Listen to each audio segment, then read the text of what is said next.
In this video, we are going to do an example coming up with an unconventional, non-mathematical relation. We're going to come up with an example of how to figure out how to dress yourself using the notion of relations. So as you can see from this picture, this is what I think about in my life all the time. My daughter is 3 years old and she is learning how to dress herself. And that sometimes leads to very interesting outfits, as you'll notice here. She's wearing some stormtrooper pajamas with her Elsa princess dress over the top of that. And right across the top of her head, she's wearing this Christmas headband with jingle bells on it. And she was so proud of herself because she thought this was just the best outfit. And I thought it was hilariously creative and wonderful, but at the same time, the crippling adult voice in me sitting here saying, that doesn't match, that looks outrageous. So what I've been doing is I've been trying to teach my daughter how to know when two things in her wardrobe happen to match. And so I thought what would be really perfect is using the mathematical concept of relations. And certainly this wouldn't be over her head at all. So let's think about this. Let's translate this to the really precise definitions of mathematics that we have. Let's let A be the set of my daughter's shirts. And let's let B be the set of her pants. In her head, my daughter sees this Cartesian product, the set A cross B.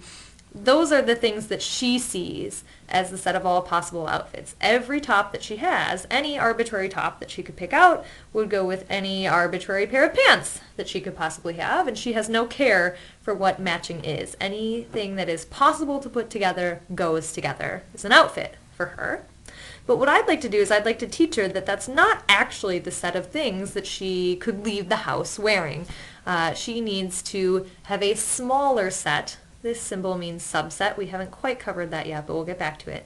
But I want to teach her that it's not all possible things that could go together that actually do go together. It's just some of those things that go together.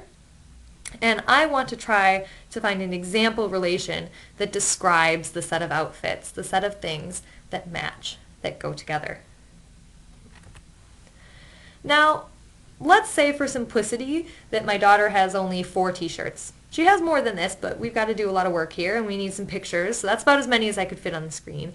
4 t-shirts. She's got this really cool Owl Chick t-shirt. She's got a Star Wars t-shirt, because you've already seen that she likes Star Wars. She's got these Stormtrooper pajamas.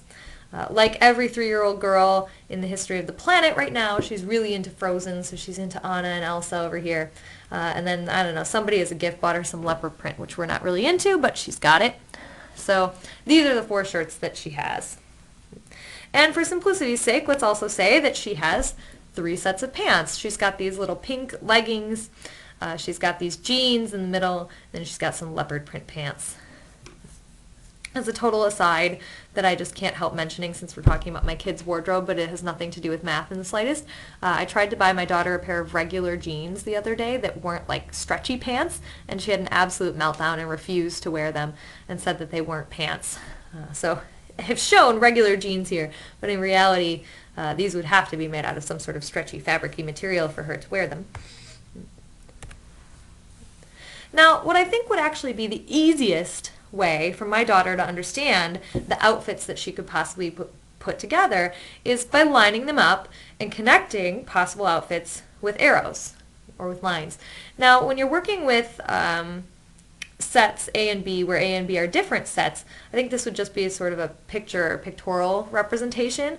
But if you happen to be working with a set A and a relationship on A with itself, then you'd call such a thing a directed graph. And in fact, you wouldn't draw everything twice. You would just draw everything once and then draw arrows between things if they're related.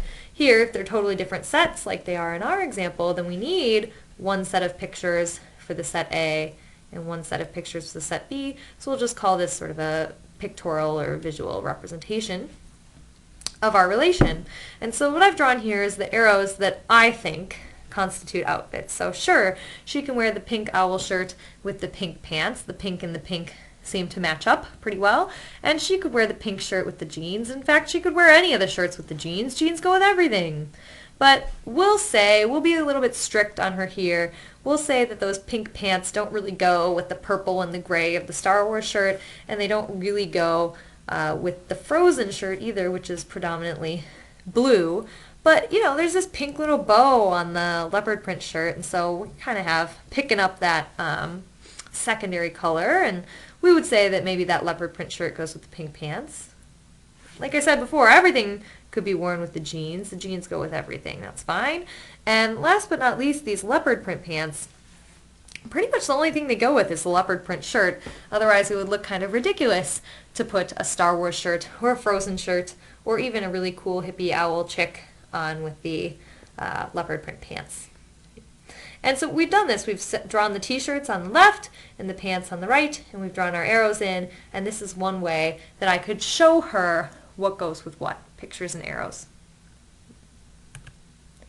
Now, sometimes, right, alternatively, it might be useful not only to show my daughter what matches, but what does not match. In the previous picture, you had to infer what didn't match by noticing that there wasn't a line there, and that's a really hard task to ask of a 3-year-old. So yet another thing that I could do is I could just change the picture a little bit, and I could still have my t-shirts going down, making the rows of a matrix, and I could have my pants, instead of being lined up next to here with lines connecting them, I could have my pants lined up across this second dimension, going and making the columns.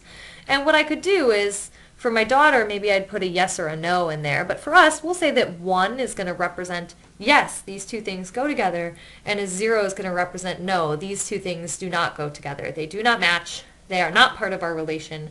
If you pick out this pink shirt, then yes, it matches with the pink pants, yes, it matches with the jeans, but no, explicitly stating it does not go with the leopard print pants. We could come up with a table or a matrix representation, 0-1 matrix, of this particular relation, where my shirts are the rows and my pants are the columns, and 1 means that these things are part of my relation, and 0 means that they're not. And again, a benefit of this particular relation is it shows us not only what goes together, but it very explicitly tells us what does not go together. Toddlers, they need that sometimes. Now, lastly, the notation here is kind of clunky for my daughter, but I do always have the option of writing out my relation as a set of ordered pairs. It's some set of ordered pairs, not all possible ordered pairs, but some set of ordered pairs. In other words, I could just go ahead and I could explicitly list out the things that are outfits. And again, if I don't draw it here, it's not an outfit. So I could come up with these ordered pairs, shirts first, pants second, that represent all the things that go together, have one picture on the wall, this is an outfit, this is an outfit, this is an outfit. I could line them all up. My daughter could go grab a pair of pants and a shirt, and she could come and compare to this explicit list that could be written on her wall and know if what she's picked out matched or if it didn't. Now, the other thing that I want to discuss, which sometimes people have trouble with, but it's really not so difficult, is this idea of an inverse relation. So everything I've done so far for my daughter has had an inherent order to it. It doesn't really seem like the situation has an order to it, but I've had shirts being on the left of my picture, shirts as the rows of my matrix, shirts listed first in my ordered pairs. I've put this sort of order on what's going on. Shirts must come first. They must be on the left. They must be the rows. That has the flavor of saying, first, daughter, go to your room and pick out a shirt, and then go get a pair of pants, and we'll see if this pair of pants matches the shirt that you picked out or not. But, I don't know, my daughter is frequently inconsistent. She's 3, right? A lot of times she'll go and she'll first pick out the pants and then say, what shirt matches this?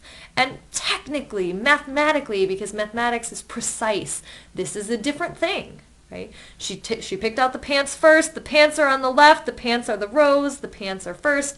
This is totally up in the air and backwards of everything we had done before. We had, pants being on the right and pants being columns and pants being second. And the idea of doing this backwards or doing this in the other order is just the idea of an inverse relation. The relation is still the same. What goes together has not changed. Just the order in which I've asked the question has changed. I'm no longer first picking a shirt and then trying to find the pants that match it, but I'm first picking the pants and then trying to find the shirts that match it. This process of doing things in the opposite order is called finding the inverse of a relation. And it's really easy to find out what the inverse of a relation is from the different representations that we've had.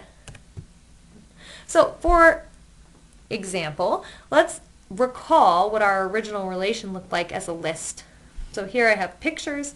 I've got shirts first, pants second. First she brought me a shirt. No matter what shirt she brought me, I have the pictures of all the things that would match with the pants being listed second.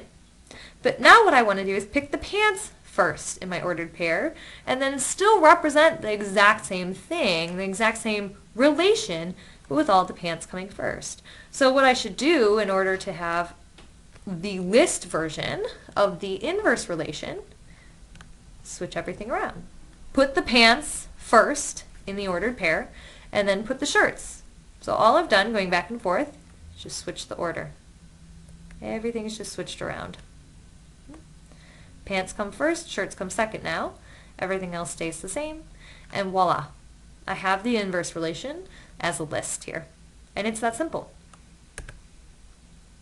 Now, in order for you to check your understanding, what I would say is go back in this video, go back to the pictorial representation, go back to the 0-1 matrix realization for this particular example, and determine what the pictorial and 0-1 matrix relations would look like for the inverse relations. So remember, what matches each other hasn't changed. You just want to change what's on the left and what's on the right, or what's the row and what the column is, and try to come up with a way to represent what those relations would be. And then, more generally, if you have a relation and it's represented as a set, ask yourself, what would the inverse relation look like as a set?